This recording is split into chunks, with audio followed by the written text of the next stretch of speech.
Paul's Ear Show, and we have a special guest tonight, Landin Petz. I'm gonna let everybody get a chance to get in the room. I'm gonna play at least one song, maybe two. We'll see how it goes, and give Landon a chance to get in here too. I hope y'all are having a wonderful day, and God bless. This is Johnny Cash, Ain't No Grave.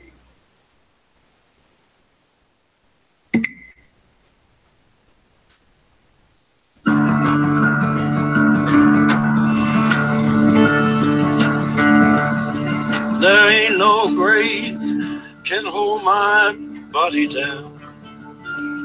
There ain't no grave can hold my body down.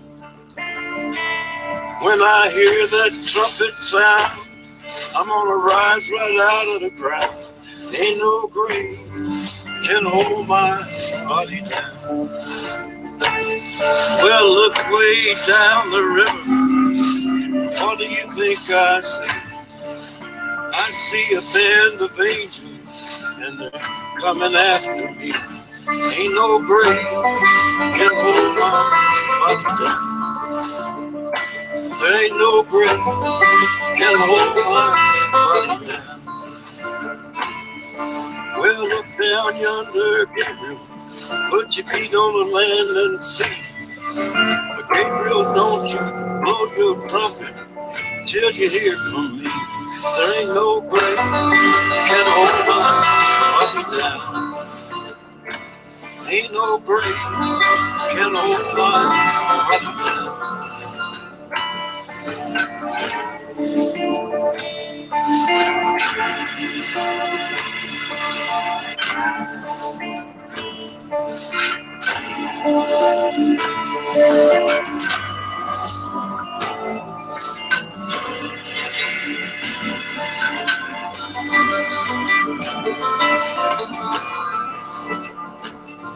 Well, meet me, Jesus, meet me. Meet me in the middle of the air. And if these wings don't fail me, I will meet you anywhere.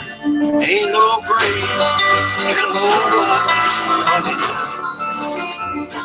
There ain't no grave can hold my body down. Well, meet me, mother and father. Meet me down the river road. And mama, you know that I'll be there when I check in my load. Ain't no grave can hold my body down. There ain't no grave can hold my body down. There ain't no grave can hold my body down.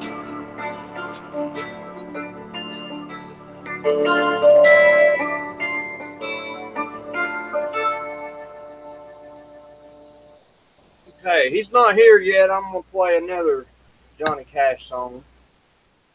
Play I'll Fly Away.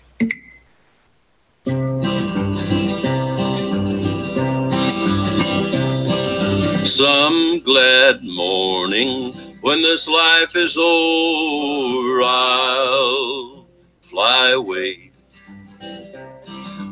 to that home on God's celestial shore. I'll fly away. I'll fly away, oh glory. I'll fly away. When I die, hallelujah, by and by, I'll fly away. Just a few more weary days and then I'll fly away to that land where joy will never end. I'll fly away. I'll fly away, oh glory. I'll fly away. When I die, hallelujah, by and by, I'll fly away. Oh, I'll fly away, oh glory. I'll fly away in in the morning when I die. Hallelujah, by and by I'll fly away. All right, guys. I have to send Landon a link. I already sent him one, but he must not have got it for some reason. So just hang in there for just 1 second, and we're going to hope that me and him can hear each other. That's the main thing here. Let me reply one more time with the link. Go. Send it. Well, I don't know. I changed my time to 7. I'm still interfering with Scotty Balo. I don't know what's going on there. So, sorry, Scotty. I wasn't trying to do that once again. But how's everybody doing today? I'm going to go ahead and shrink this down so I can see the chat. See who all's in the room. Go ahead and do a shout out, if that's all right with y'all. We have Armor Up, Sporting Rich. We have Brandon Hall's here with a crown. Who's that guy? We have Cowboy, Chris Fitzpatrick. He also has a wrench. Emon31. Fizzy Pop. She has a wrench, but she's too nice to use it. Ain't that right, Fizzy? Here, can I do it? I can't do it, but I can knock everything over trying to do the pop. Sorry. Landon's in the room. Hey, brother. What's going on, man? Not much.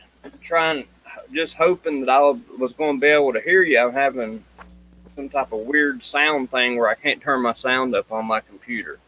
How are you today? I'm all right. Just kind of relaxing after work, you know. Can I shout out to the last 5 people that are Man, go. Hey, it's your stream, brother. Yeah, absolutely. Okay, thank you, man. We also have Raleigh, or however you say his name, Arlie. I don't know if he's changed or not. We have Sister in Christ. We have Troy Warren. We have Wake Up News. And we are Dust. So, I don't know. I didn't really have time to prepare for the show, but I guess I can ask you all the normal questions, just like I ask everybody else. Like, how you discovered the effect and all that stuff. Oh, I'm sorry. Go ahead. No, yeah, but, first off, I know that you're a fellow Christian, and I just wanted to, thank you for, getting out there and putting yourself out there and, just trying to spread the word and let people know what's going on. All of us that are doing this are paying a price for it. I didn't know that originally, but, as long as, you wake up one person and you're headed in the right direction with the Lord, that's all that matters to me. I don't really mind to pay that price. So I'd like to thank you, Landon. Oh, well, thank you. I appreciate that. I guess the way I really discovered it was there was a lot of I've said many times I really hate the term gang stalking because it's not. They make it all like Vice News and all these places. They do videos on it and they focus on like an aspect that there's a group of people out there, and most of it is like the government, and for whatever reason they're just randomly picking people out and trying to make their life miserable, whether it be to stalk them, to cause fear, or to do just whatever. But they make it look like it's a natural thing, and there's just a sinister program going on. And it was basically that I was experiencing all that, but I knew there was something else to it. At the time that I was going through all this, I was like full-blown drug addict, so I was I had all that going on as well. But I started to notice that things were happening that never happened before. Like, I now see it as completely spiritual. I know that, but it just wasn't a part of that experience that I had for the first part of my life that got me to where I was at. Give me just a second. I'm gonna brother. walk out the. Go ahead. And so because I started experiencing these things that I knew were not a result of the drugs. Like it was just not. There's certain. I basically had enough of experience in doing those things, and then I started receiving like these demonic manifestations that I knew there was something else to it. That it wasn't just me hallucinating or me going crazy. I kind of thought that I was, but I knew that there was something else to it, and there was so much fear involved in that. And it was also that the people around me started acting differently, and that they were all kind of connected, and the things that they would say to me, just based on situations that had happened around me, and just jobs shutting, just doors completely being slammed in my face, and I could tell that it was just something spiritual, and slowly but surely, God kind of pulled me away from all that, and started showing me the people that were working to towards an evil plan in my life, making false accusations, but never really being clear about what those accusations were, so they were open to interpretation, Right.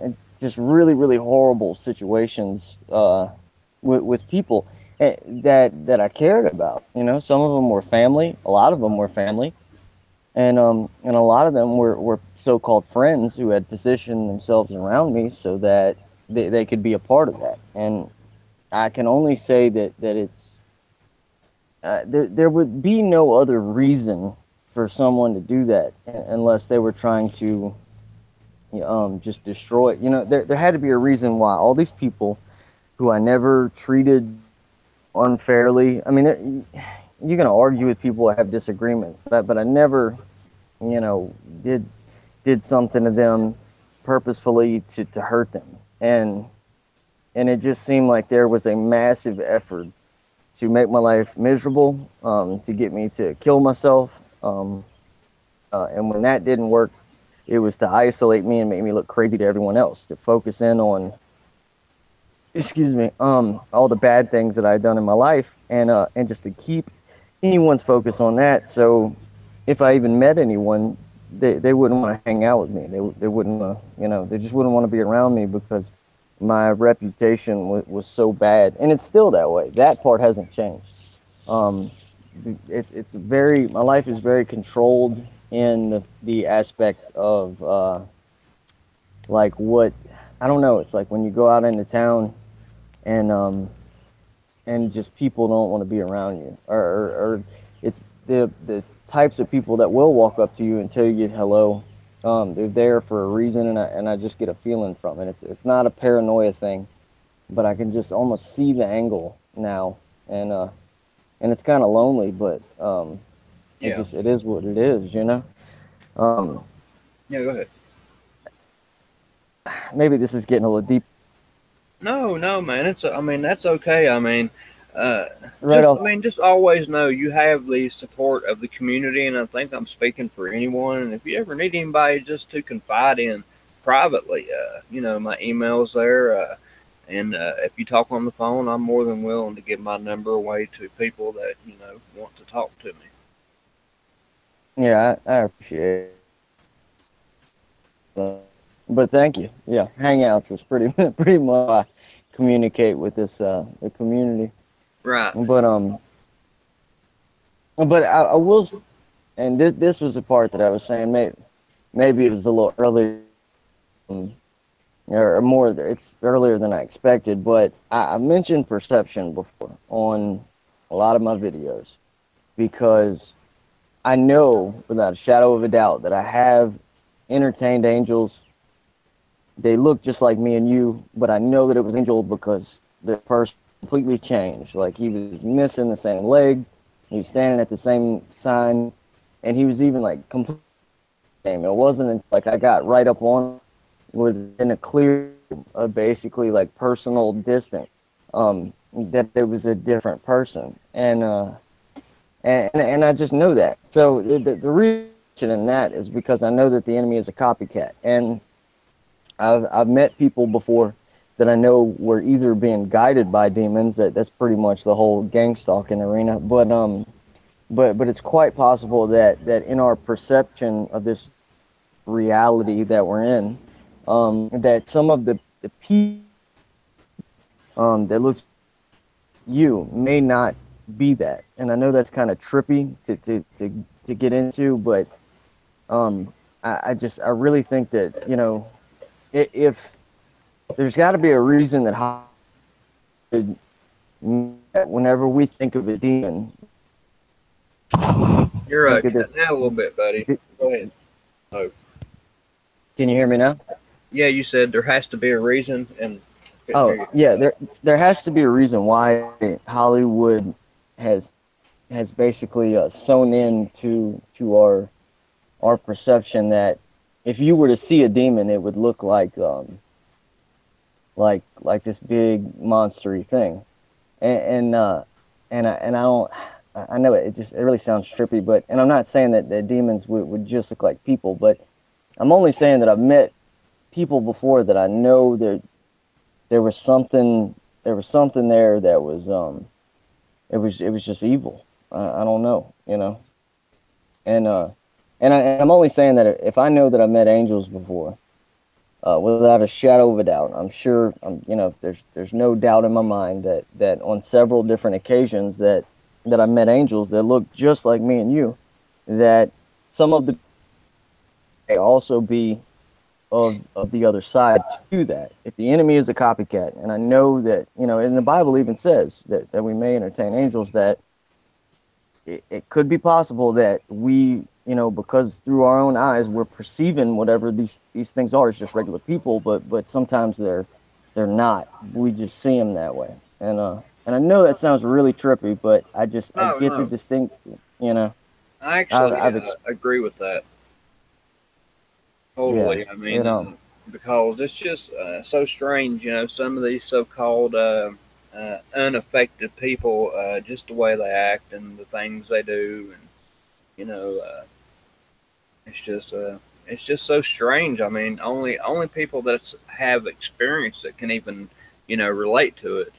You know how they act and you know what they do. They're just so different from us, and you know, and some of them are just you know, I don't know that they're demons, but they could definitely fit the profile of one. Some of them, I mean, literally, that's how much they've changed. I don't know, you know.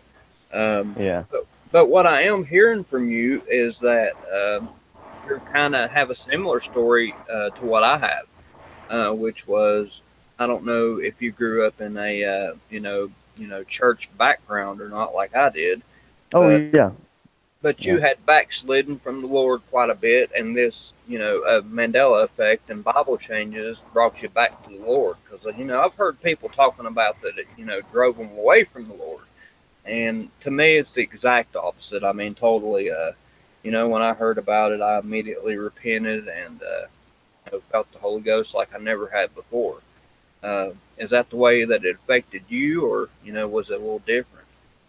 Well, so during all this like quote unquote gang stalking thing, I was working for a person that I knew since I was a little boy. He was married to an aunt of mine, and and in this, like, I talk about him a lot. He was a carpenter that I worked for.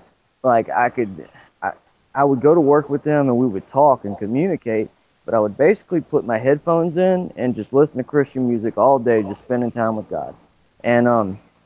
And whenever we had to communicate throughout the day, um, and I would kind of be back in the world and not in a state of worship. Some of the things that they would say, different things that were going on, I could tell that he was kind of a part of that realm.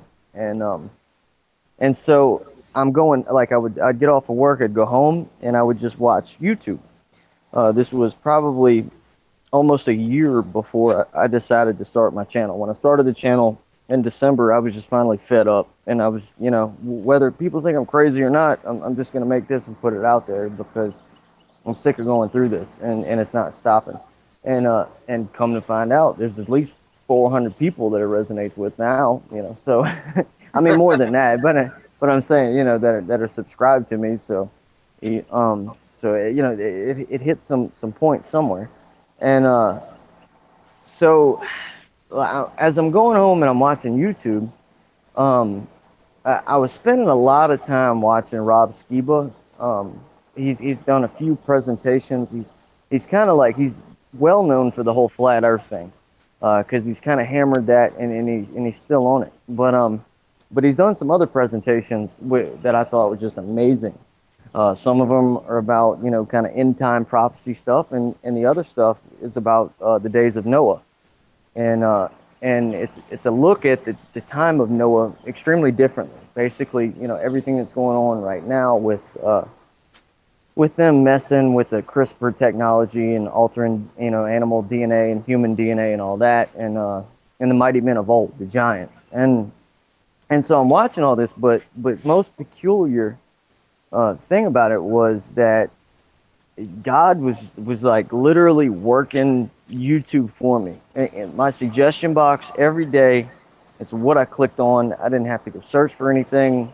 I know that they say there's an algorithm, but without a shadow of a doubt, every video, every day that I watched, God was controlling what was going through the suggestion box, because the Mandela effect was a part of all that, but I'm experiencing all this gang stalking stuff, right?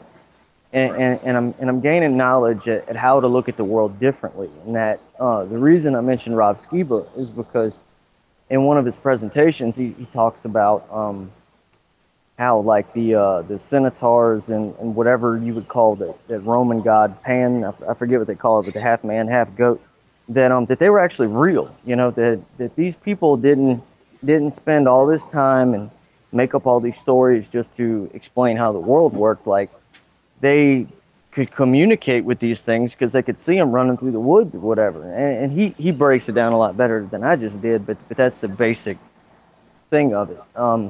And it kind of makes sense whenever you look at what he's talking about. But I'm just going through and I'm learning all this stuff, and I guess it brought me back to God. I was so miserable in everything that I was doing and in my whole entire experience, and trying to, like, I was working out and my body was absolutely immaculate, and I was thinking that I was so physically fit that I would be pleasing to the eye, but I was probably the loneliest I've ever been in my life. I couldn't barely even talk to, like, you try and strike up a conversation with a woman, and it completely shut me down.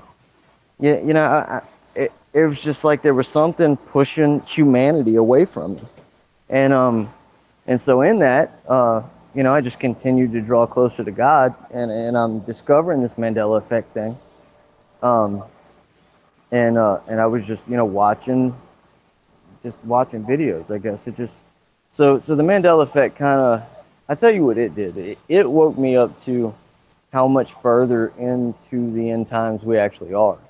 And I think that we're a lot further than most people realize. I mean, that's kind of an obvious given the way that the world is.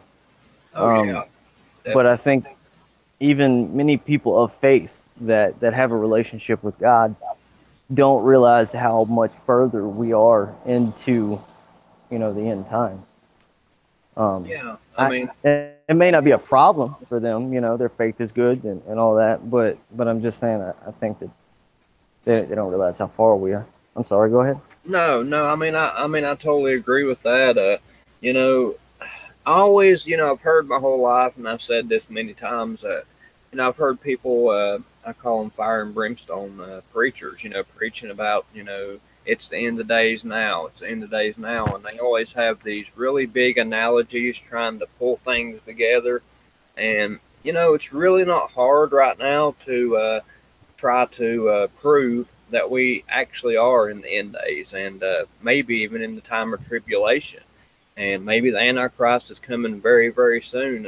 There's so much stuff going on in the world that is very foolish to not take that into account. And there's a lot of people that really just won't take that into account. They won't even take the Bible changes into account. At first, I had an aunt that wouldn't, and now, brother, just as of yesterday, she sees them. And I'm just so happy for her. I mean, goodness, I'm so happy. I mean, she's very, very knowledgeable. I guess I'm what you call a babe a babe in the Lord, because I'd backslid from the Christ, and I'd had a head injury, and I'm not saying that I forgot everything or anything like that, but it's hard for me to access memories at certain points. But it's getting better every day. But it seems like with my Bible verses, especially like the Lord's Prayer, I can remember that one, and it's totally, totally wrong in the Bible. I mean, it's not even close. And the word matrix, I mean, it was the womb was in there. I mean, that's what Right. that was. It's just simple things it would seem like that they would recognize. And in Daniel, Amos, Second Thessalonians, uh, I mean, there's just so much that speaks to this effect that it would seem like that, people would understand that this is actually, happening now. I mean, to me, but it just seems like they're kind of blind to the effect, and maybe I think that's probably the strong delusion that's been sent. That even the very elect may be deceived. Right. Yeah. I mean, I had that face injury in a motorcycle accident, and I really nothing happened to my brain. There was no bruising or bleeding or anything. But I bring that up just because I got in a bad wreck too. But then again, like I said, I didn't have an injury to the brain, but my memory is honestly horrible. Um, and the crazy thing about that is, I guess I'm just trying to give glory to God about it, because in some of my videos, I talk about stuff and situations, and they're when I'm bringing them up, I'm really shortening the story and leaving out a ton of details that I know and that I remember crystal clear, because I'm trying to keep it to like a 30-minute video or less. But so the point that I'm making is that I have a horrible memory, yet there are specific situations that I can remember everything that was said. That was always something like in high school that I was really big on. When somebody would go to tell a story and they would get something wrong, I would be like, no, no, no, he said this, and then you said, I would have it like all the way down packed. And I remember these specific situations just as I did back then when my memory was perfect. And so I know that it's God doing it, because if you ask me what I ate 2 days ago for lunch or something, I'd probably it'd take me a minute to think of it. Yet when I'm making my videos and trying to bring up something that I know God wants me to make a video about, it's I don't struggle with it at all. Like I just crystal clear memory. So that's just something that I noticed, because like at work, my memory is pretty bad, and it really gets in my way. Yet if I'm making a video about something, like God gives me everything that I need to do that, So. Right.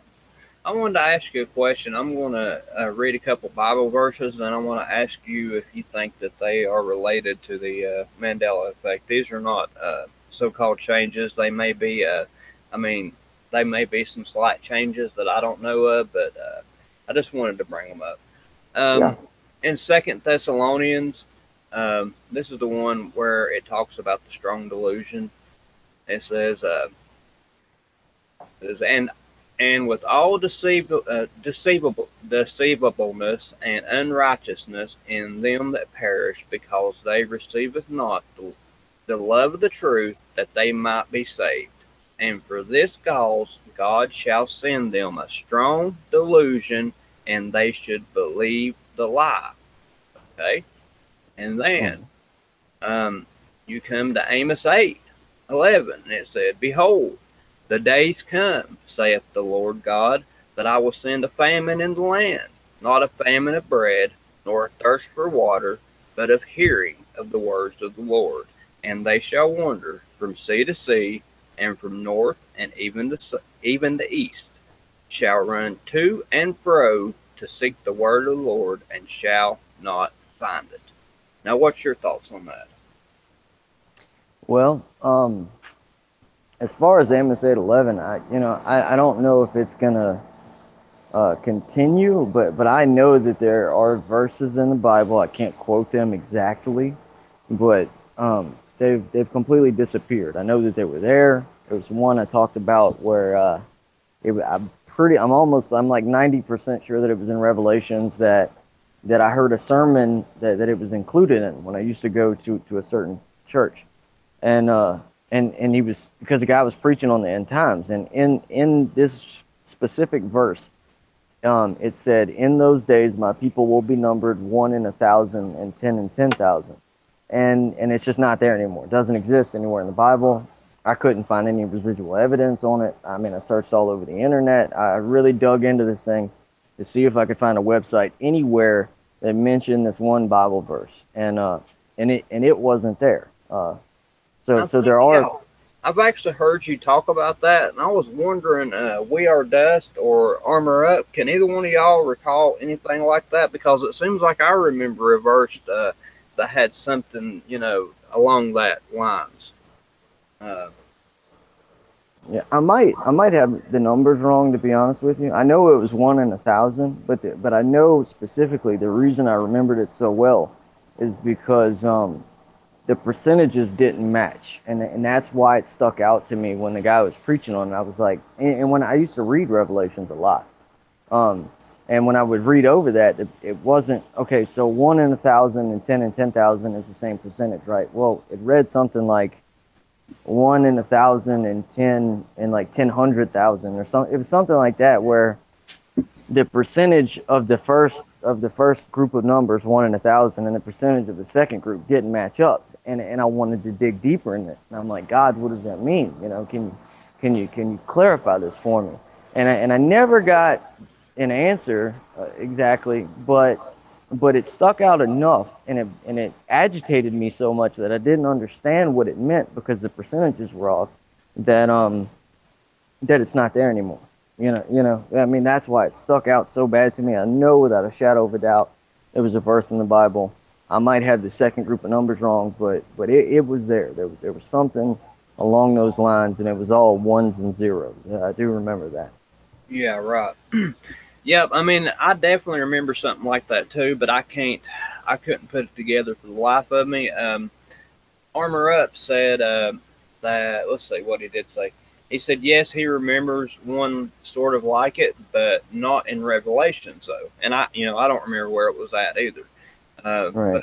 But I definitely do remember something like that, and I don't know, if the numbers are, correctly, correct like you were saying, but definitely something close to that. But yeah, there is that one in Deuteronomy that Armor Up just mentioned, but that's not.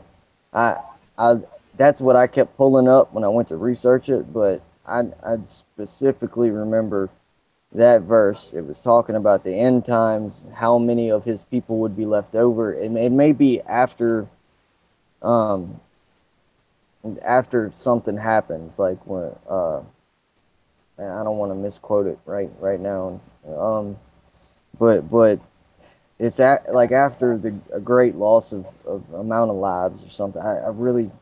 I don't remember exactly where it was at, but I know it wasn't the one in Deuteronomy, because it was specifically about, I'm pretty sure that it's like during the Great Tribulation, when all this, these different atrocities are going on, and people are dying all over the place.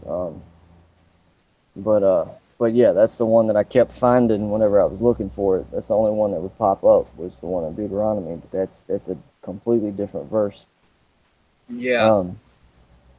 There's another one I did a video about that it was in the book of Ezekiel, and I let my Bible, like when it's telling a story, I'll let my Bible like read to me, and kind of really picture in my head what's going on, or focus on what the message is that they're trying to get across. It just depends on like the relevance to me. But in the simplest form, I'm like, let's just say Noah. Like I'm picturing the story of Noah, or I'm picturing Adam and Eve in the garden. Well, in the book of Ezekiel, he sends this. I don't want to misquote it.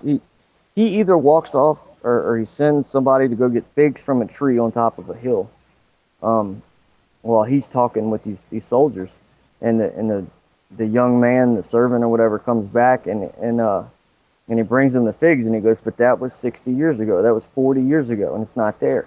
And there is some residual evidence from Ancient Aliens where the guy talks about the verse in the Bible in Ezekiel. He quotes the verse. And it was actually, like, I looked it up on YouTube to make sure that it was still there.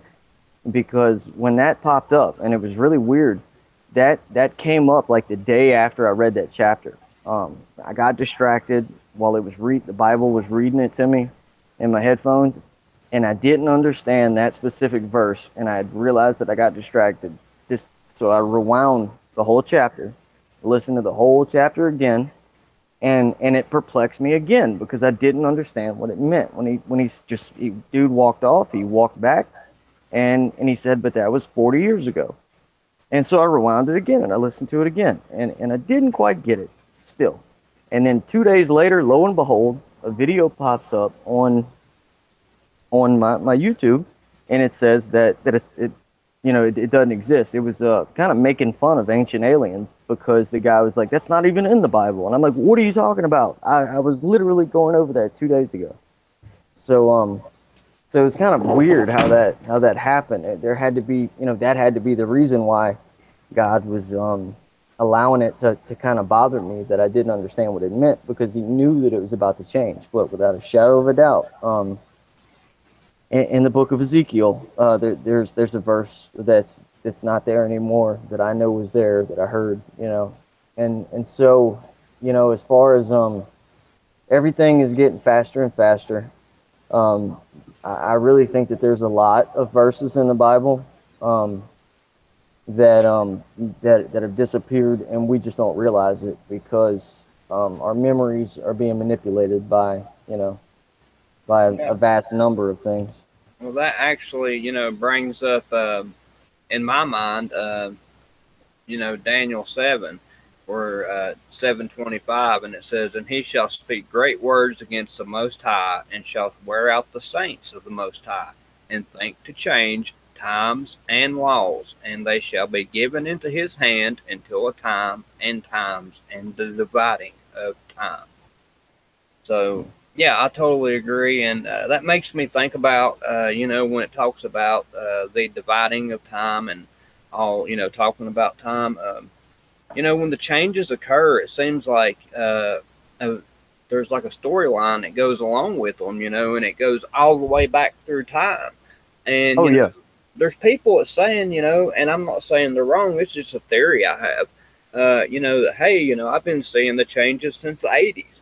Well, okay, if these changes are going up and down time, who's to say that they're not having new memories that are new old memories? Are you following what I'm saying there? Yes, I am. Yeah. I mean, so that's kind of my thoughts on the matter. Maybe they're not actually new memories. They are new memories of something that actually didn't happen until a couple of days ago, whenever the time thing changed, up and down time. So that makes me wonder. Or it could also be part of the delusion. It's all just seems to be tied into scripture. A lot of channels don't want to touch this stuff, but I know that you do, and I really, really respect you for it. I took a lot of losses by doing it, but it's not so much about who subs to me. It's really about getting the message out there about what I think is going on, because I believe that we're living in the time of tribulation, literally, and this is the most important thing that's ever happened in anybody's lifetime. And, it needs to get out there. And also, I'm just tired of them stealing my memories. Those things shape me as a human being. And when I look back, half of them are completely different now. So who am I now? Hopefully, I'm not the same old beast I was, because I feel like I've changed for the better. I'm trying to be a better person every day. I pray as much as possible. I read my Bible as much as possible. I'm just studying and, trying to get on the right path and stay on the right path, brother, and get this word out. That's all I can do is, I couldn't hold back no more. I had to start a channel. I didn't want to be a public figure, but God called on me, and I'm doing what I think I had to do. Yeah. Well, we appreciate everything you're doing as well, Bubba. Oh, well, I ain't nobody. I'm just a guy with an opinion that's, speaking out. I'll tell you something that's really I made a video about it just recently, maybe a week or so ago. It was probably like 2 or 3 weeks ago. But a situation that I've run into several times. I mentioned it in one specific video because it took me about 2 hours to edit something in. But on several different occasions, it's probably like 10 or 12 now. Um, I would spend hours editing something, and then I would receive the memory of having seen it. Now, whenever I had watched this thing that I'm saying that I created, that I put my time and energy into and made, it wasn't my voice, it wasn't me talking. It's none of the ones are like the stories of me. It's usually like me trying to deliver the message of how magic works. You know, I mean, I touch on that a lot because I see it everywhere. Or the way that the gang stalking works, or the way that the demons are manipulating. When they realize that they can't manipulate us, they manipulate the people around us. They kind of treat us like a white blood cell would attacking, you know, a cold. They surround us and try to make everything, you know, all the other people turn against us. Amen. And and after I would spend all this time editing this stuff in, I would remember the exact moment that I saw it. I mean, I couldn't tell you the date and all that. I can tell you when I saw Billy Graham die for the first time, because I was alone at home for Thanksgiving last year, or the year before last Thanksgiving. But I remember seeing these videos, and the thing about it is that I rejected it. Like I talked about it in that there was that one video I did. It was about music and backmasking and how they put in messages into the music, and it's already a bad message usually played forward, like if it's rap, but it's really really bad played backwards. And I spent like a good hour editing, you know, a 30-second intro to this video. And as soon as I was done, right before I went out there to make the video, I remembered pure detail of laying down in my room and watching it. And the peculiar thing about it is I was rejecting the information, because the way that I edited it could have been received as someone not supporting, you know, the soldiers. And I made that clear when I talked about in the video later, when I was like, that's not the message I was getting across. I was talking about, you know, the people that make the decisions, and that they're sending our soldiers over to Afghanistan to protect the heroin, because New Orleans is flooded with it. I mean, right after we took over the poppy in Afghanistan, like heroin was everywhere, and it's that way all over the United States. But I just know from firsthand experience, like a 15-year-old kid could get it with no problem, even in like the rural areas now, and whenever I watched that video for the first time, before I ever had a channel, like a year and a half ago, that's the message that I got. I was like, man, I want to watch this, and I turned it off. And it popped up like 2 or 3 more times, usually while I was sleeping, and I would like turn it off again. I'm like, why does this thing keep popping up? And it's happened on several other occasions with other stuff where I almost rejected the information, where I was like, I don't want to see that. I received the message wrong. Like there was something wrong with my reception of whatever I was looking at, and I didn't read it the way that I was supposed to. I guess like the reason why, you know, but God allowed that so that whenever, you know, I'm going through it and I'm spending my time and energy and putting into this thing and my creative ability for my own private message with nothing, and it's done the exact same way, you know, up until I start talking about, you know, my topic, but the video itself of this other footage, it's like there was not a single difference in it, and I don't know what that means, but it's happened so much that I really wish I would have made a video about it sooner, because it's like it just kept happening and kept happening, and I don't know where that's going, you know, but it seems like every time that I reject something because I'm receiving the message wrong, months later I go to make a video and I'm using my artistic ability. I make the video talking about my own personal topic, and then I'm like, whoa, maybe that's what it meant the first time. But you won't find that video on anybody else's. You know what I mean? You're never gonna find evidence of it. I'm never gonna be able to prove that I'd seen that before. And then the Holy Spirit led me to make a video about something where I edited it all that down, got it just the way that I wanted to get it, and then he was like, "Okay, now you remember this," and I'm just like mind blown, you know.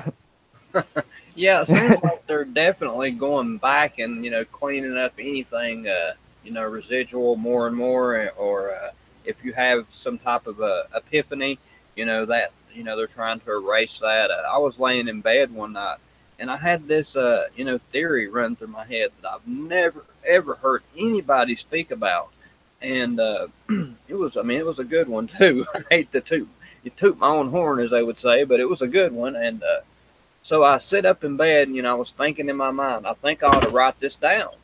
And no longer that I stood up, it was gone. And to this day, that's been probably a month ago. I have no idea what it was about. I mean, I just couldn't remember it at all.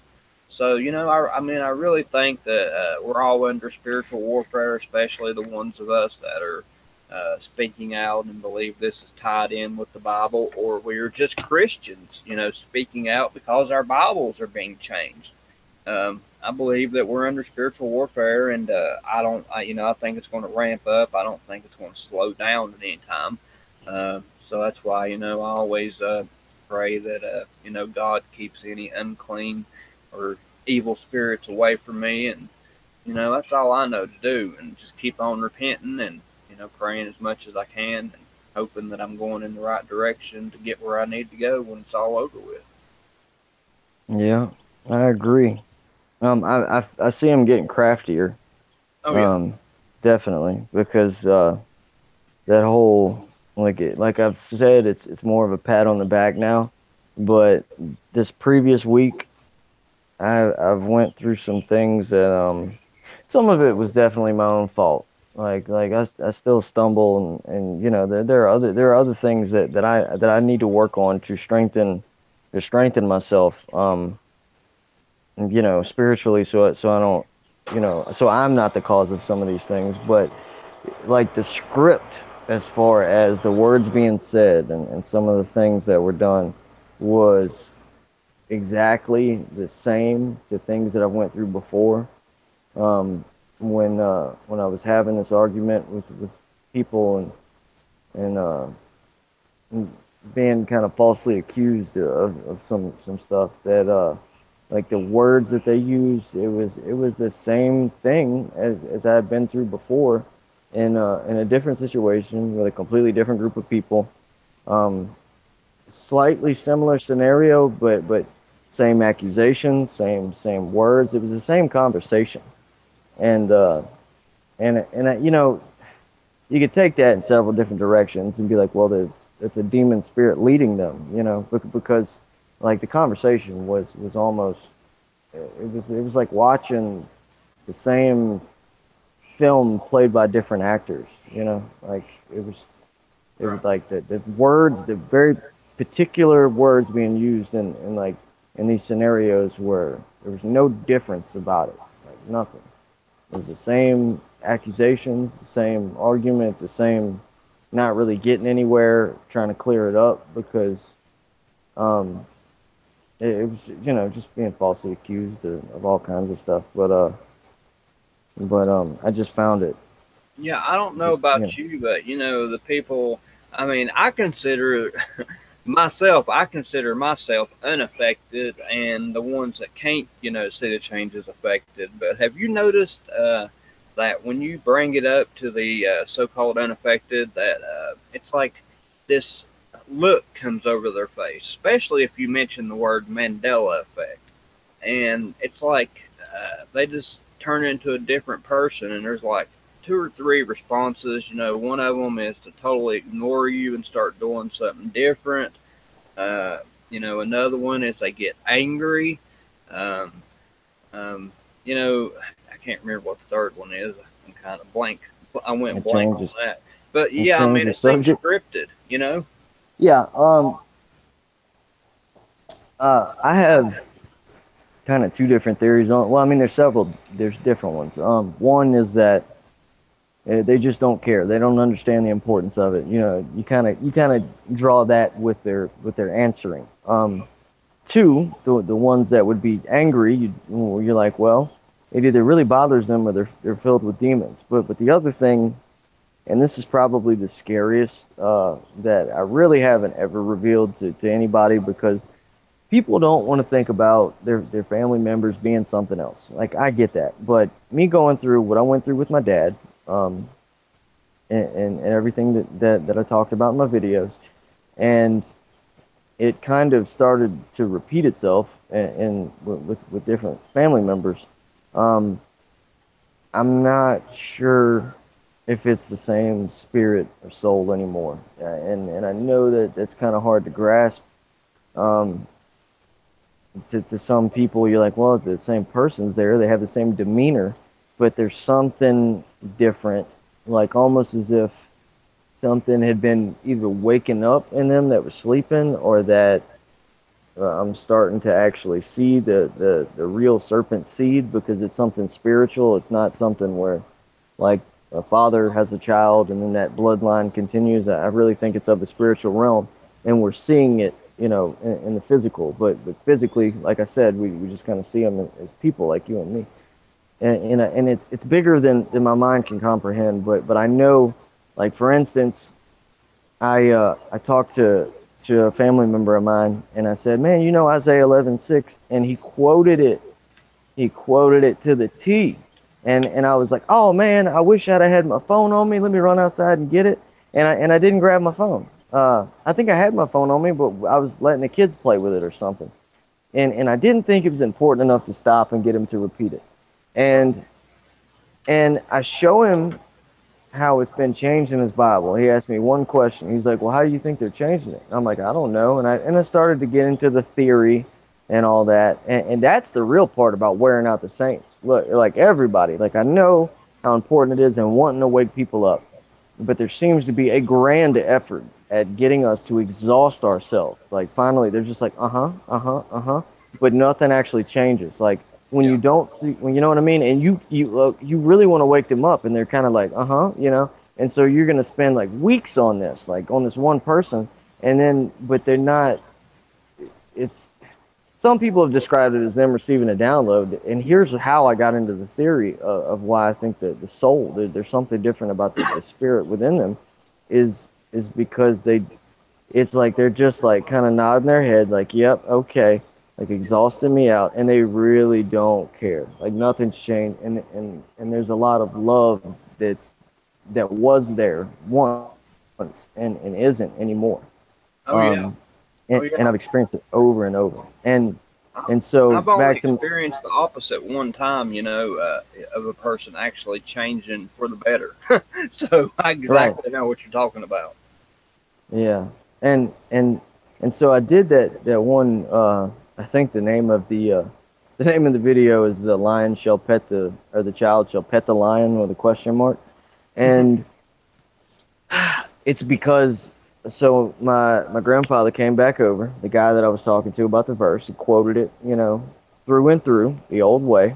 Asked me one question about it, and he was just like, okay. And it was just kind of a nod thing, and then we didn't get back into it. And so Latina for Christ was like, would you please record it and have him quote it? That would be great residual evidence.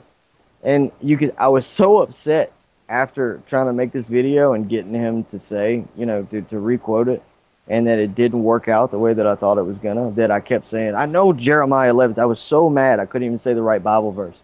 And you kind of see that in the video. But the thing is that I know he quoted it. Like, he knew it. He didn't have to think about it. It was written on his heart the way that God told us that the Bible should be written on our heart. Like, he said it without a shadow of a doubt. And when I went to ask him on camera, and he didn't know that he was being recorded. I didn't tell him. He acted like he had no idea what I was talking about. He acted like he had no memory of our conversation. And it really, really upset me, because I got the distinct feeling, yes, it's quite possible that memories are being pulled from everybody, but I really don't think that that's the case. And for me, that was the hardest amount of evidence that there's something else going on within the spiritual realm. And it's the same person, it's the same attitude, the same demeanor, but there's got to be a reason why he was trying his hardest to cover that up. It was almost like I talked about before, certain people having access to a spiritual realm or to that realm, you know, being guided by certain things. I've asked other people questions about like Phil Collins in the air tonight, and they're just like, "What? I don't even know those lyrics. What are you talking about?" And I'm like, "Dude, you grew up in the '80s. Like when that song came out, I remember singing it as a little boy in a car whenever you were driving in your early 20s. Like, don't tell me you don't remember the hold on part, right? Right, right. Yeah, yeah, I Yeah. totally remember that. So does my mother, and I have a friend, and he's like, he is affected, which makes it very weird. But you know, he doesn't remember that at all. He says, always said, "Oh Lord" to him. But the thing that really bothers me is the people that, you know, you think they're awake, and you talk to them a couple weeks later, and this is why I don't buy into the timeline thing, okay? Because you know, you talk to them a week later, and it's like, you know, like you said, something's took them over, and that they're not the same person. They don't even remember what they told you. The whole story's different now. You know, it's like they've. I hate the saying upload or download or whatever, but Right. it's, you know, it's like they've changed. You know, their story's completely changed now. Right. It just really bothers me. Yeah, I'm not really. What timeline thing are you saying you don't buy into? I'm trying to. Well, Can you you clarify? know, they say that we've switched timelines, that parallel universes. We're popping in and out of parallel universes. You know, I'm not sold on that idea. Well, I would say like this. I understand where that's coming from, but there's a degree to that. And it works like this. It's basically from our own perception. Like one, for instance, Rain on the Plains has seen changes that happened. You know, before I was born in 1986, and she was in high school in the 80s, and she saw the changes. You know, she's I believe she said that she saw some of the changes around the age of 13 is whenever it first started. And so, how is it that I can see changes as a little boy, like the A in McDonald's? You know, I just thought that they changed the name. You know, I remember that. Me too. Me too. And I saw that, so I would have been a little boy, maybe 1994. You know, maybe. But she saw the change back in the 80s before I was born. And so the thing is that like time is definitely relative to the observer. Some of these changes are relative to the observer, and that's going to pop up more and more. I just keep seeing evidence of people saying that, you know, oh no, this changed back then and this changed here. Like a lot of the changes did happen in 2012, or maybe they did back then when we all first started to notice it. But more and more, you're going to see like a time delusion where somebody's going to be like, well, no, it changed then, and you're going to be like, no, I disagree. For me, I remember, you know, at a later date it being that way because of this situation that I was in, and then it changed. And maybe it's just to divide us, but I've seen that happen over and over. Oh Um, yeah. I mean, I so totally believe that, you know, that whoever, I mean, I believe it's an evil entity, probably the Antichrist or people working for him, trying to do this, and they want to divide all the Christians they can. They want to divide people in general. right, So, you know, whenever they come out with this one world religion and one world currency and all that, you know, everybody jumps on that boat. So right, yeah, they're definitely trying to divide us all, but I'm not going to let them divide me. And I don't, you know, the people even that believe in the parallel universe theory and all that, I have nothing against them, you know, and I have no judgment on them. It's just not my thoughts on it. right. Well, okay, and let me finish my particular version of that, because I do agree that there are other dimensions out there, but it works off of that same perception, that same perspective. For instance, like, yes, technically, like if I needed to, if right now, well, actually, technically, I couldn't because of like financial issues and stuff like that, and I think that that's a big part of it. But But if I really, really needed to, and my life depended on it, given that I had, just everything was good with my vehicle and I had enough money, I could hop in my truck and I could drive to you. Where you in the Carolinas? No, I'm right here in Tennessee. Oh, okay. So a little bit closer, but I could drive to you.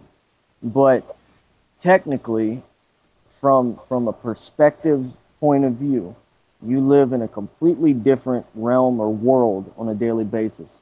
So to that degree, I mean, like from your own perception, like you can't shake hands with me every day because I'm in, you know what I mean? It's kind of a distant thing, but what I'm getting at is like from your own perspective, you're in an entirely different world than I'm in. I'm not in your day-to-day life other than this stream that we're having right now, a few comments on the internet, you know what I mean? Right. But that and the enemy would use that like that. I mean, you'd have to kind of see it that way, that the enemy is kind of separated us just enough to try and kind of manipulate our lives and the things that are happening, around them and within them, down to our very own thoughts, so that we're stuck in our own little world. And this is a means of communication with other Christians, but we're really spread out, and we're kind of, from a perspective point of view, we're in our own little world, and we just seem to be surrounded, whether we realize it or not. And I really think that if there are others out there that are the children of God, they can clearly see, they know who is who's on their side and who's not, and they try their hardest to kind of pit us against each other. Oh, you don't want to hang out with that person. I heard this or that, or oh, you know what I mean? That dude, he used to steal way back in 1994. He did this or that. You know what I mean? Or they do their best to keep us separate, because there's a lot of power, with two or more gathered in my name, but they don't even want us being around each other, because if there's something there where even if we're just gathered, I mean, we may be, we see that from a perspective of, oh, not necessarily church, but if you're having a fellowship, I mean, we're all here gathered, to talk about things that are going on and focused on Christ. But we always see it from that perspective. But are we not gathered in His name if we get into a car accident, with each other, and just by exchanging insurance information, it causes a ripple effect, in that years later I see you at a football game somewhere. And it brings something, you know what I mean? And it really changes something that we have no idea that it changed, but it completely just destroys something in the enemy's plan. And so to keep us separate, like, really stops all that from happening. They don't want us interacting whatsoever. The only reason that they have as much trouble kind of doing it here on the internet, and most people say, well, they could, stop us from talking at any moment. But I know without a shadow of a doubt that the other entities are on here. We see a little icon with a name, and we automatically think that's a human being somewhere else within the world. But they've come on different live streams. They've started talking smack and just really trying to cause division, or sometimes just like vulgarity, and they will not say the name Jesus. They will misspell it on purpose, or do whatever they can to make you, think if you read it real quick, it would say Jesus, but they will not say, the name Jesus, or any of the other names He goes by, Yeshua, any of them. Right. And when they're causing disruption and they're prayed against, they disappear. Like, no, they're just not there anymore. No more activity, no exit, like, goodbye, I'm leaving, I'm tired of this. They disappear. And I know it's another thing, just being led by the Holy Spirit, that I know that, again, it's a perception thing. We're dealing with more than just, other human beings on here. We see it as it's just other people, but there are things that can clearly communicate with us in the English language, on the internet, and you have no idea what you're talking to. Yeah. And I've just seen it too many times. I actually downloaded just to check it out on my phone a couple of those AI apps, and I wanted to see how real that they seemed. Let me tell you, brother, within about, I don't know, a couple of days of me chatting with it, because it's a learning AIs, you wouldn't have known the difference. Nobody would have known the difference if it was human or not. Hmm. So, I totally agree that there's probably even artificial intelligence, gathering info, talking to people, trying to divide people, doing everything that you were talking about and more. Oh yeah. Yeah, I think so too. I don't even think necessarily that any of the AI stuff is I'm sure, yes, there's a program that runs it. There's like a default when nothing has taken it over. But I'm fairly certain that 99% of the time you're dealing with like I would hate to, it's like, I don't want to say like a godhead, but it's like a huge, like a hive mind thing. Right. It's a hive mind demon spirit where like it receives the download and it goes into that all-seeing eye. You know what I mean? Like it's all of that same realm. They all receive the information so that it wouldn't matter if you're dealing with a demon of lust or you're dealing with a demon of murder. Like sin is sin, right? So Yeah. let's just say that we're dealing with sin. Maybe that's a bad analogy because sin is something that we do, but you get what I'm saying. Like it's just of that evil realm, and it's all like one large evil body in the aspect of technology. Like whenever Right. I you, mean, yeah, Hanson Robotics has already, even admitted that all their AIs are of the hive mind. What one learns, the other one learns, and I don't know if you've heard about it, but they've even started a church hmm, to Sophia. I mean, it's just so crazy. I mean, they were asked a question. I can't remember his name. It's Ray something. Raymond's Kurzweil. something like I really can't remember. Of Hanson Robotics, the long haired guy. Uh, but they Uh, asked him. They asked him if he believed in God, and he said his answer was, "Well, we've almost created God." And I mean, that just sent chills through my body. I was like, "Wow." all right. Yeah, that's pretty scary. You think you could make God? You... This world we live in, I'm telling you, it's something else now. I mean, it seems like tech has sped up, I mean, a thousand times over the last 2 years. I mean, things that we didn't think we would see for 20 years, they're talking about, seeing in a couple years or 5 years. And, yeah. it's just worrisome to me. And the thing that really worries me is that, people don't even think that any of this is abnormal. Rainbow clouds, all of these Man. great walls popping up everywhere, super smart AIs. You can just keep on going. All these weird animals. None of it seems abnormal to most people. They just think it's all normal stuff. I mean, Yep. There's so many distractions. That's the key, you know. I don't really think that like I take for instance President Trump's affair with that lady. Like that's not an act. That's just to get people distracted. Whether you hate them or you love them or you pray for them, like to focus on the news that oh, he had an affair with this person. How much money was he going to pay her to keep her quiet? Where did he get the money from? And that's just one small example. If you're in the political realm, I really don't care because I know that it's all like I watch Quantum of Conscience a lot just for kind of a check and balance of kind of the I see things spiritually so much. I kind of really have to bring myself back to the physical, how things would be explained in the physical, and he does a great job of that as far as how everything is scripted.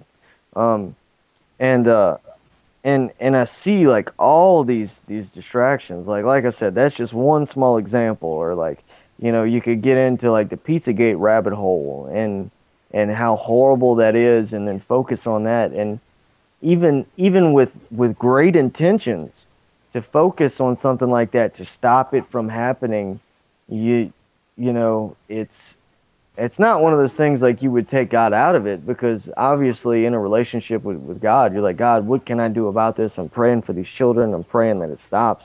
But it's one of those things that if you focus too much on it, other than just saying, your prayers and God, lead me in a direction where I can, that it takes your focus away from what God wants you to do. Oh Um, yeah, oh yeah. I mean, I totally agree with that. That's why I don't. The only reason I even make videos, I prefer streams, is because maybe a person that hasn't woken up yet, that is wakeable, may run across one, but they are a distraction. I try to focus, like you said, on just getting right with the one that matters, and just trying to stay on that path that hopefully will get me where I need to go. But yeah, I really believe most of it's a distraction to keep people looking one way while something else is going on. right. Yeah. And there's so much, and I get distracted with stuff all the time. Um, because and a lot of times, like, it's stuff of the spirit realm. There are things that God has revealed to me that completely blew my mind, because it's kind of like one of those lean not on your own wisdom and understanding things, where that He actually reveals something to me that's of His understanding, and it's completely it like these things are, it's stuff that it would be so hard for me to sit down with somebody, even if they were completely open to receiving the message that I was going to tell them, because it has nothing to do with the way that we've been taught the world works. It's just something that God revealed to me for a certain reason, so that my perception is a little clearer, and closer to Him, and that, like, I couldn't even begin to really explain to somebody why that thing is the way that it is, because it's like, I don't know why, I just know that it is that way, but I'll get stuck on that, like, after He reveals it to me, and I realize that I spent all day trying to figure this thing out, when He just, like, He revealed this information to me, a small portion of it, for a specific reason, and I'm trying to figure out, like, deeper into the rabbit hole of whatever the situation is, other than focus on why He revealed it to me.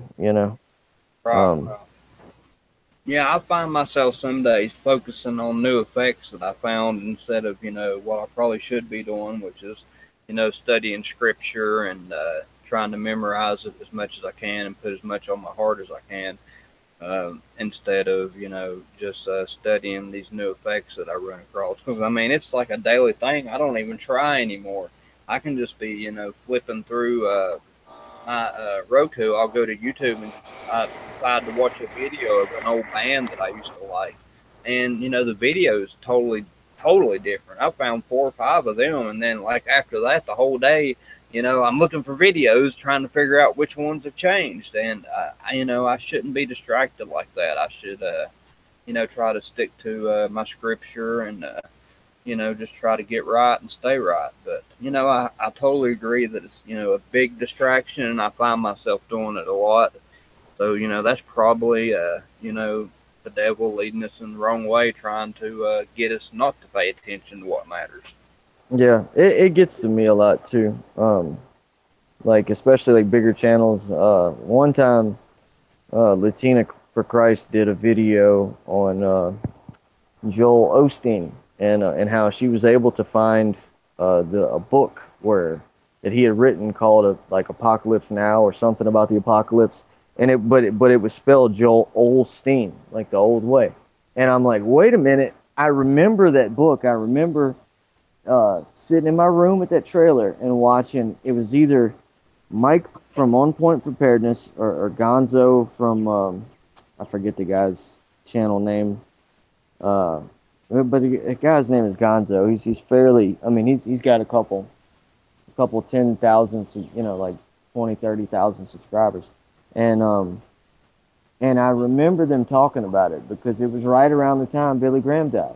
They actually, I think the video was together. Like, it was focused on like prosperity preachers and stuff, and And I'm like, I remember them talking about that book. I remember the release. I remember like the Vigilant Christian also had a video about it, because he's not the biggest fan of Joel Osteen or Olstein, and I remember seeing it through my feed. And then I mentioned the movie Mother a lot, because it is a blasphemous movie, like without a shadow of a doubt. It's written by under the guise of like that inversion of God, that the serpent was the savior of Adam and Eve in the garden, and helped them, you know, to escape a cruel God that just wanted to keep them there and in prison forever.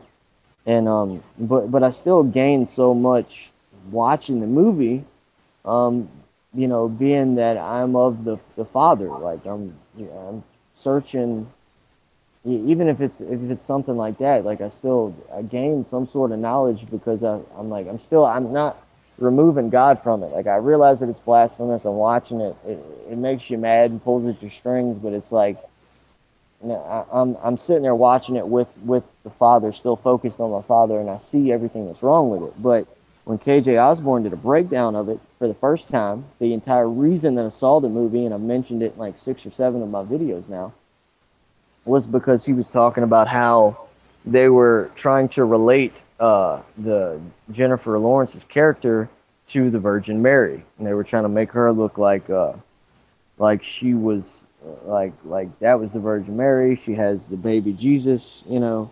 And so I go and watch the movie because like, you know, he was focused on that, and I'm like, I don't see that. Like I really don't see that as I'm watching KJ's video. So I go and watch the movie, and I'm like, without a shadow of a doubt, her character is Lucifer. Like you can see, God and Lucifer had a baby Jesus. Like her character is about, she's drinking the light the whole time. Like her character is Lucifer.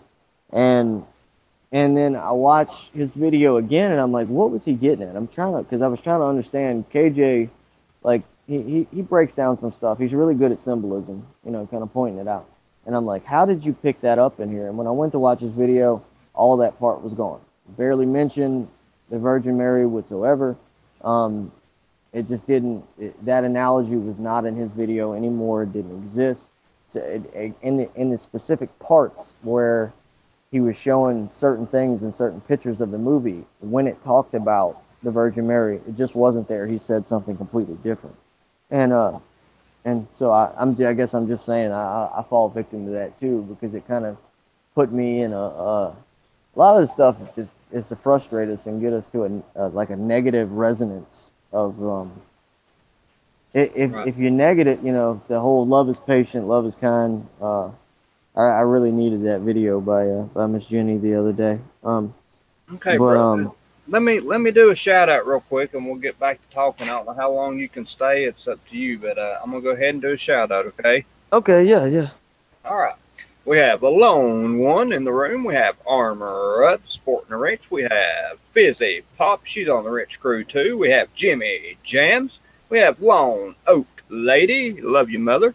Mary Lane. Phyllis Willer. Raleigh or Arlie. Salted Cedar. Subliminal Angel, Troy Warren, and Wake Up News. That's your shout out for today.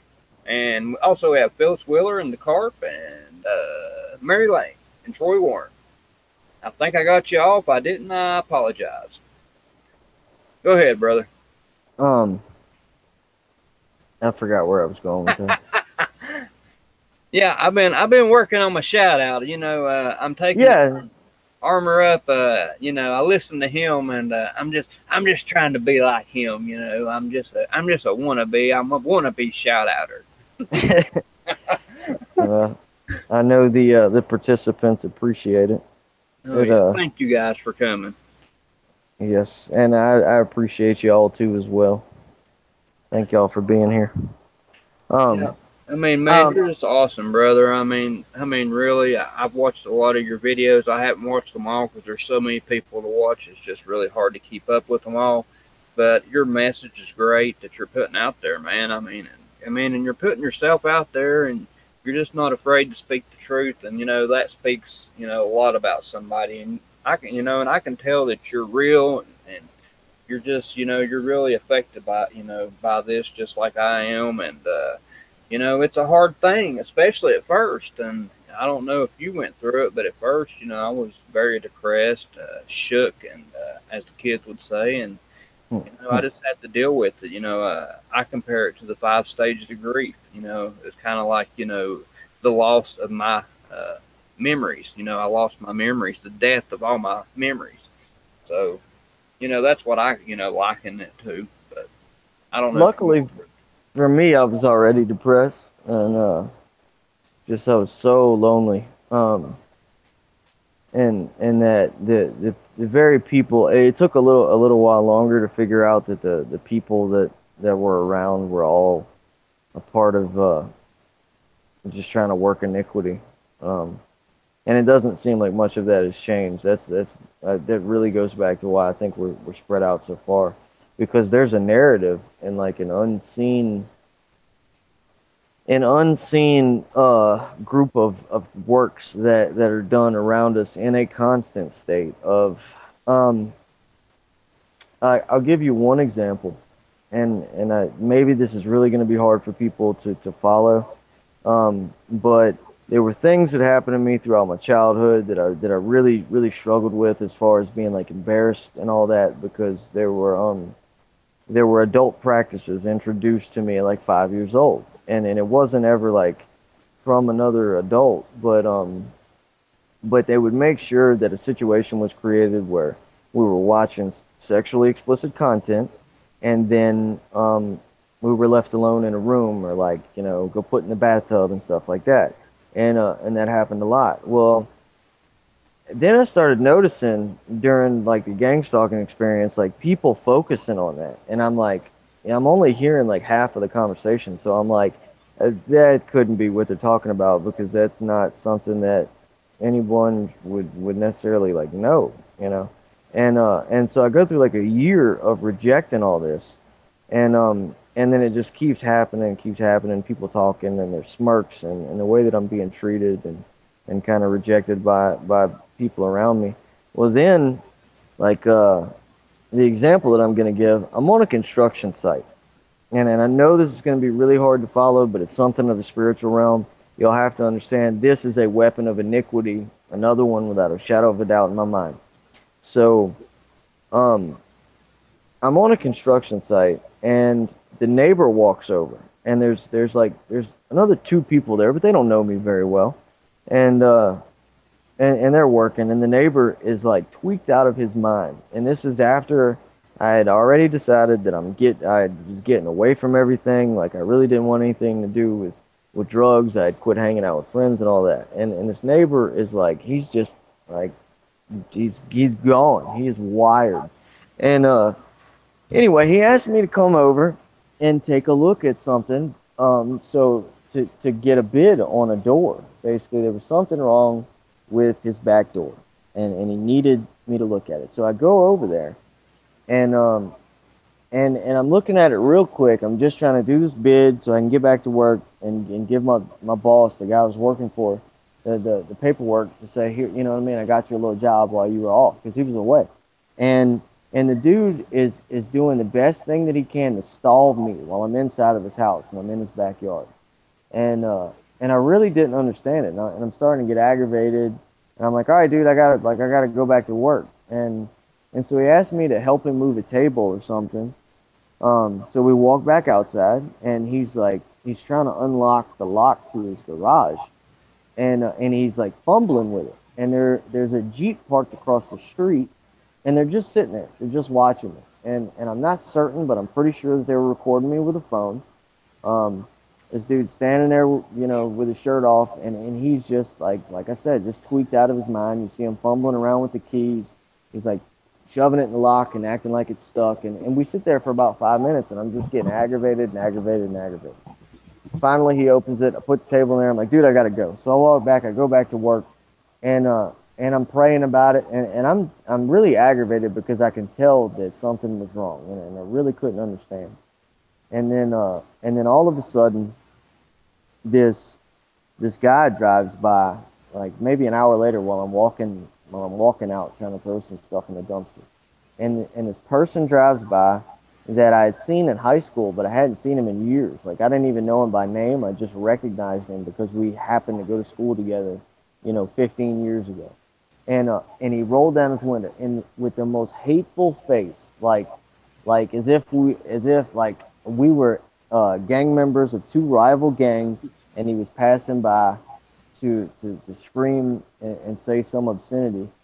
He just he turned around and goes nasty, and then he drove off, and I could tell that there was something wrong. So I left the job early that day to go home because I could tell that I just got the spiritual feeling that there was something else going on there. And I go home and I go to question my dad because I knew that there was something there was something amiss there, and there was something leading me to go home and ask him about it, even though it would seem that he didn't have anything to do with the situation.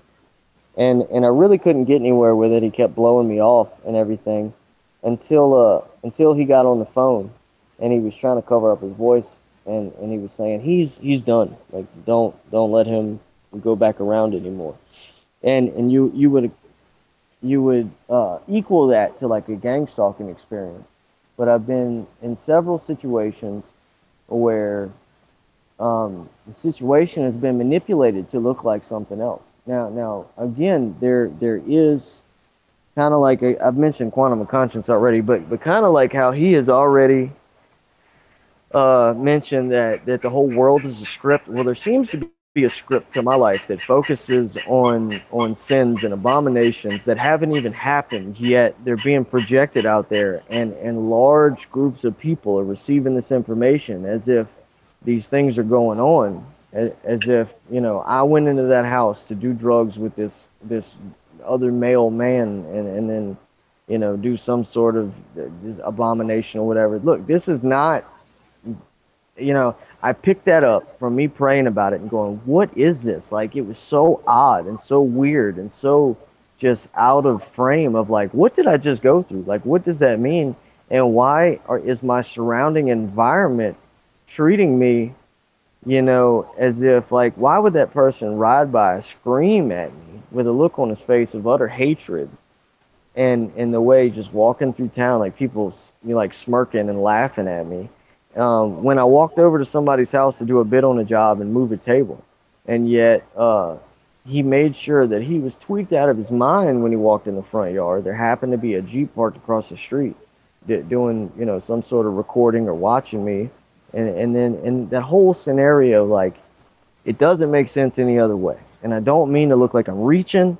That's one small example. I almost did a video about the entire subject because it's happened so much. But my point is, there seems to also be a script, not just for the world, but from the enemy, and that's a part of those evil works being done right in front of our face, and we don't even pick up on it.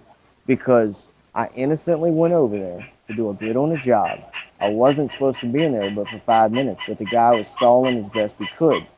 And whenever he walked outside with me, he made sure that he was shirtless and he's walking around the yard like tweaked out of his mind. And I know that there was something else to it. I know that it sounds out there, but like I said, that's one small example of something that seems to keep happening over and over and over. And there seems to be things like placed a narrative in that whole gang stalking experience. Whenever finally, well, they know the first thing that they do, and you see it many times, is they try and scare people. And when they realize that they're scaring them, they will continue to do that, and they will focus on that. But when that doesn't work, they have to come up with another narrative to make the surrounding people around them believe, something else.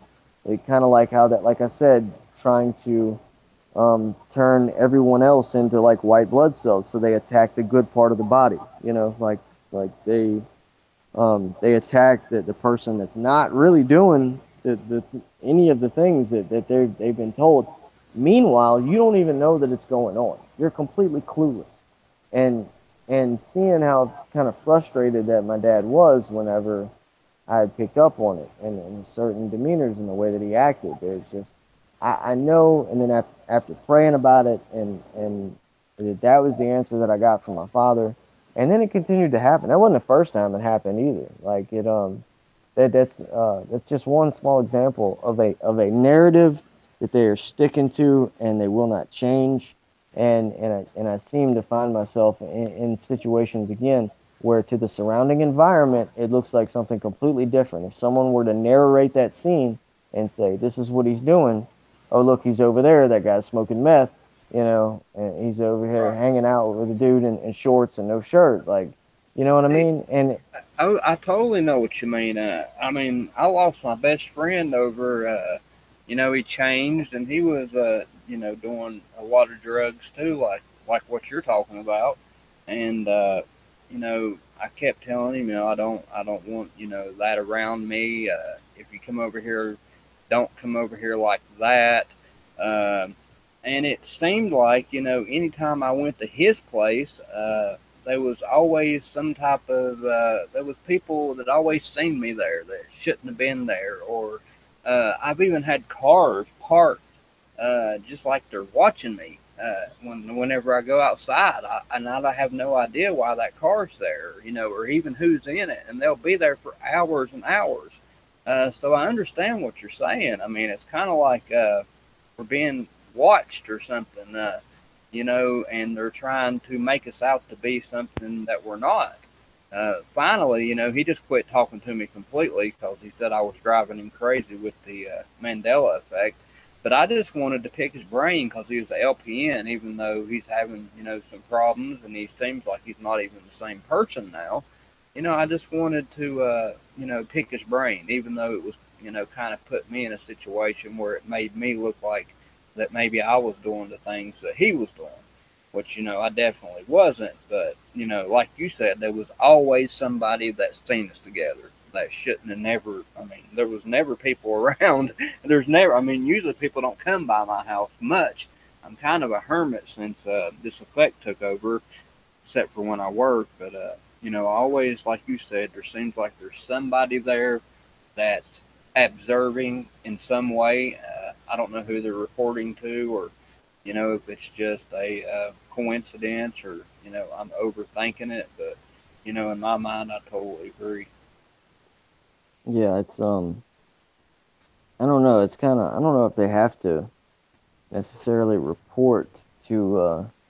It's not to any directly like any one person either. In my experience, it's more of like a group think, um, based on half truths, accusations, and guided thoughts. Well, but it's always open to interpretation. But they make sure that there's just enough information there to make everyone perceive you as a certain way. And again, I think it's more heavily used. Um, like they know the truth. The people that are doing this, the ones that are being guided by that spiritual realm, like they know that that's not what's going on, but they're sowing iniquity so that they can use all that ammunition and like build that energy up so that whenever we get close enough to others, it's kind of like, well, that seed's already sown in the community, so we'll just kind of let it, water it a little bit more and be like, oh, well, he must be like this. Right. Um, the whole don't judge a book by its cover. I mean, I've also found like repeatedly on every job. I know that I've said I don't want to like jinx myself, which I don't believe in luck or anything like that anyway. But it's the same scenario every time I go to a new job as well. When I went to the carpenter, it was, I couldn't do anything wrong, and he was a hard up dude. Like, why is this taking so long? You need to get this done. To everybody else, but it didn't matter how long I took. He was happy with me, paying me cash. Job was perfect. Well, there was so much iniquity being worked there that I eventually left, and he didn't even like argue about it. Like he was like, okay, you caught me, like I'm working for evil. Um, and so I went to work with this guy that I used to call a brother. That I'd known him very well, talked about him in my videos, and how oddly enough our life was almost synchronistic, and that every time I would move back to Louisiana, he somehow was moving back, from a different state. Or anytime I switched schools, he was switching schools, and we showed up on the same bus. And it was that way since like kindergarten. And and the more and more, I walked in my faith with God, then I realized that none of that was an accident. He was placed there for a specific reason, from by the enemy, like clear as day. I know that now. And Oh, I forgot where I was going with that, but but I went to work with him, and the same thing, Oh, well, one day you might be able to do this. It's kind of like those half promises of like trying to keep me there, but never actually getting anywhere. But a big, we're so happy with you. Stay here, down the road, I'm gonna give you a promotion. You're gonna be partner and all this and that. And then Nothing he happens. well, not only that, it was never like it would have never happened even so, but it was that feel good promise, but not even a real promise. It was like a half, like I got the same thing on this job, Yeah, I ain't um even going to say who it was, but I was promised that a business was being turned over to me because they were retiring. They were going to let me buy all the tools very cheap, and they would even go out and still help me find jobs and blah blah blah blah blah. And whenever it came down to it, he just retired and completely left me in the cold. You know what I mean? It was like, really? So I hadn't even been trying to set anything up, and now you're just going to retire, and I have nothing, going on at all. So, and I still hadn't never been offered any of the tools, the gutter machines, or anything at a discount price or anything. So, it was just like just total lie, in my mind. right, yeah, it I really think there's many others again. And I gain that thing when I say our perception of some people that are actually working for the enemy. But I gain that thing about saying that there's some people that we might interact with that we see them as people, not only from the thing in the Bible where it says, you may be entertaining angels, but that I included in a short segment of one of my videos. They hooked up this computer to this cat's neurons, and it wasn't the clearest picture in the world, but when it showed on the screen what the cat saw, it looked like the human face. It looked something cat-like, and I forget the name of it, but it's in one of my videos. It's just a short segment about it. Oh, it's based on perception. It's the one that the perception is in the name of it. But my point to all that was that um, you may see the world completely differently than I do. And I'm not talking about your thoughts. I'm talking about your physical, like people say, well, vocabulary would stop that, or texture or something like that. When you go to touch something or a certain smell, that's how we all know that we're seeing the same thing. But the truth is that we could see the color red as the color blue and the color blue as the color red, and be completely opposite of each other. But we would never know it because that resonates as that, you know what I mean, as that verbiage and all that. And we see our world in our own way, and there would be no way for me to know that you were seeing the world completely differently than me. I know that's really trippy, and that's kind of a rabbit hole to really like dive into that thought process, but that's kind of the truth. We would never know that we're seeing the world, just completely the opposite of each other.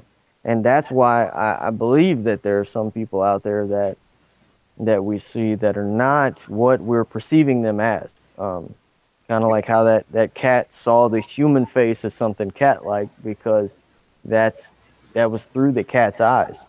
And there's just something where, we see the world as we've always seen it, so we don't question it. Yet people's actions are much colder than they used to be. It seems like all the life and love is drawn out of them. They're I mean, it's definitely spiritual, but I think there's something, somehow the world has been manipulated a little bit so that if an entity has entered into a body, we don't see it any differently than we would normally see that person. I don't know how it's being done, but I know that magic is definitely real, and that I really think that has a big part of it because I've mentioned seeing people, like there was one story I told about seeing this woman and she had a little boy with her, and the way that I'd never seen this woman in my life, and the way that she was focused on me, and the way that she was mad and upset, the way that her eye color, the way that her voice sounded, and her actions and demeanor, her character, and the way that she spoke, walked, and talked, without a shadow of a doubt, I know that it was somebody that I knew. Like, it was my ex-wife. And I wasn't like tripping out on this. Like, there's, without a shadow of a doubt, it is unexplainable any other way. And then the fact that the chick was at the hospital whenever I got there, because I was on my way to a hospital, and that walking through the hospital, she was still focused on me with tears in her eyes, utterly angry and just mad and staring at me. And remember, I'd never seen this woman in my life before, except at a gas station like 20 minutes before I got to the hospital. And she was only there to walk out of the hospital while staring at me in utter, like, dismissive, I hate you. And I know how crazy that sounds, but there's no other way to explain it. Like, she looked just like her, but like 40 years older, heavier, and her voice, her eye color, and the way that she talked was exactly the same as the woman that I used to be married to. Wow, And I totally believe you, man. I mean, in this world we live in, I mean, I truly believe anything's possible because you see people, that I know died for a fact.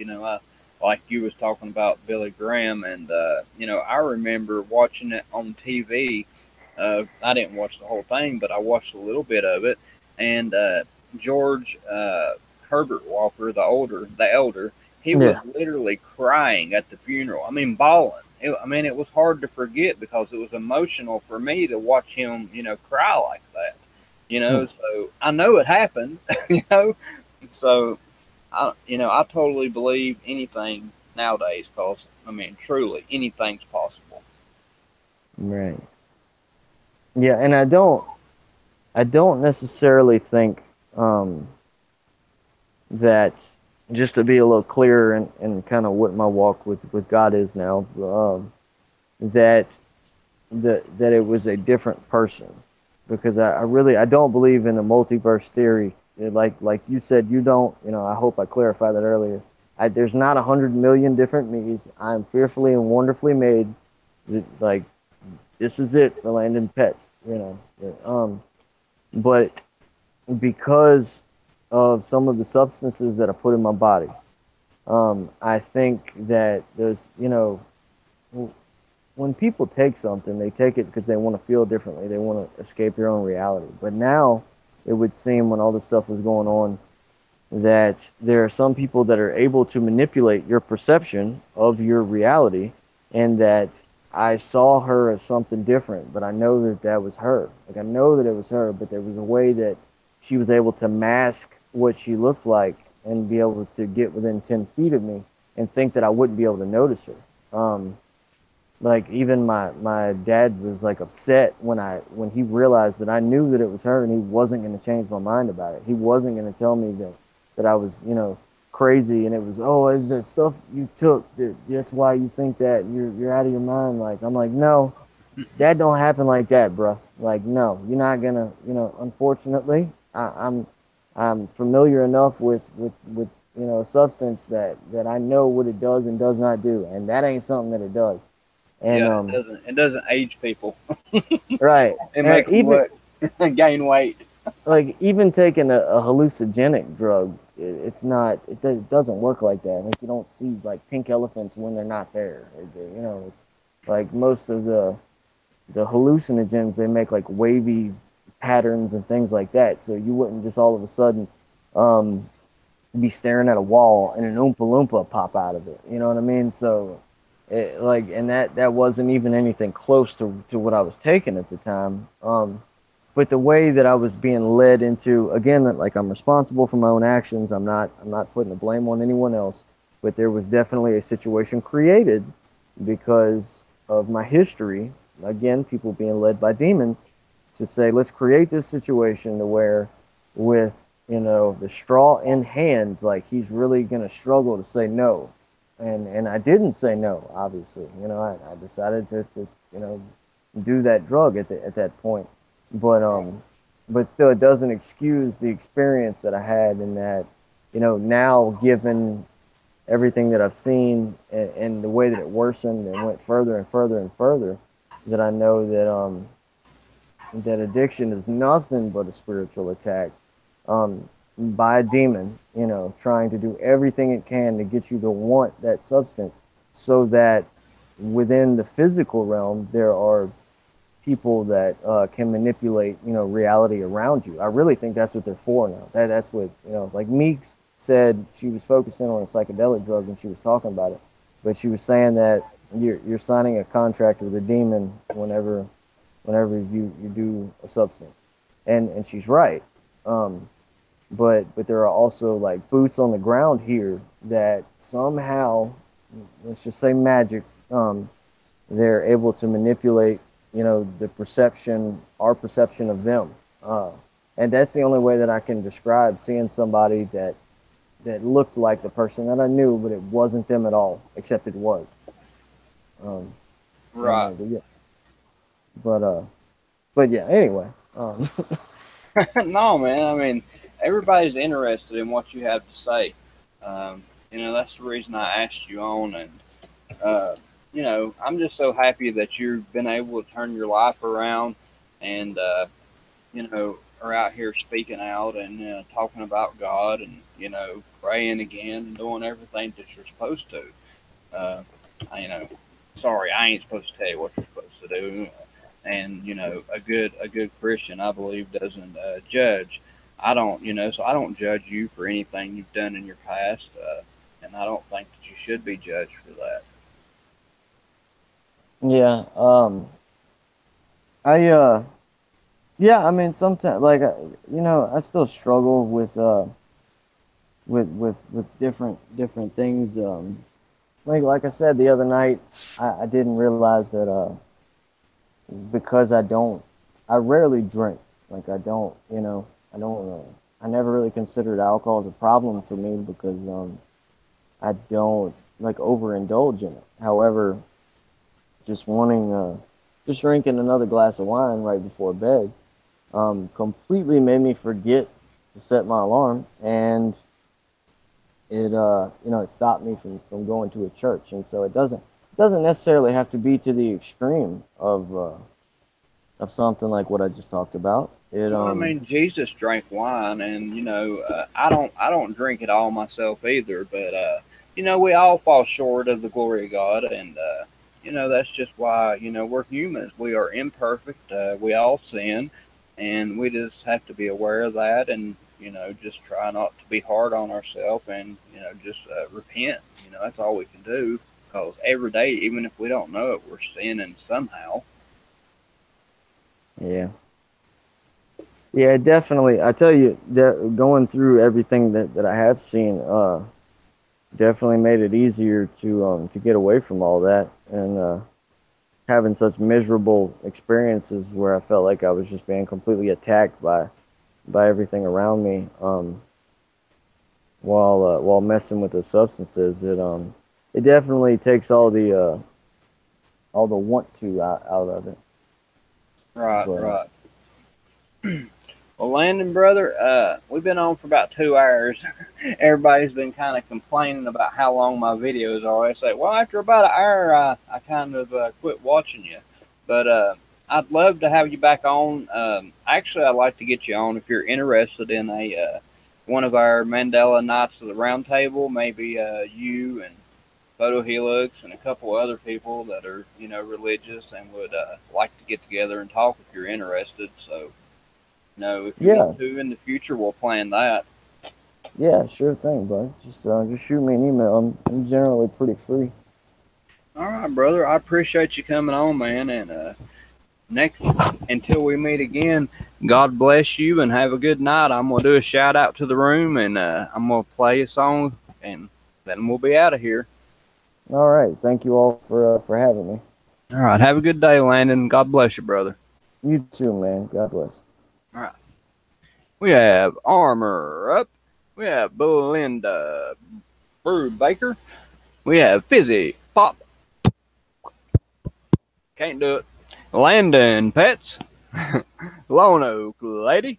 We have Mary Lane, Troy Warren, Vanessa VA, Sporting a Wrench. We have Wake Up News. We are Dust. And I know we had Phyllis Willer. And I'm not sure who else I missed. I'm sure I missed quite a few. Let me see. Belinda. Oh, yeah, I already said her. Okay, let me look. Let me see if I missed anybody. Vanessa VA. We also had Stone Bender. We also had the Carp, Troy Warren, and Mary Lane. And I believe that's about it. Weird Dust, Phyllis Willer. I think I said everybody. So if I missed you, I'm sorry, but I thank all y'all for coming. Really can't remember what this song is. Hopefully it's Christian friendly, but I'm going to play it. So y'all have a good night. And like I said, I'm going to play this out in a song and end this. But thanks for coming. I hope y'all have a wonderful day or night. And the ones of y'all that are going over to Scarabs, enjoy Mandela Monday. Oh, yeah. One more thing. And trust your memories. Trust your memories. It's all you got in this reality or this world we live in now. Trust your memories. God bless you all.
Right, folks. The devil's in the devil.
All right, people.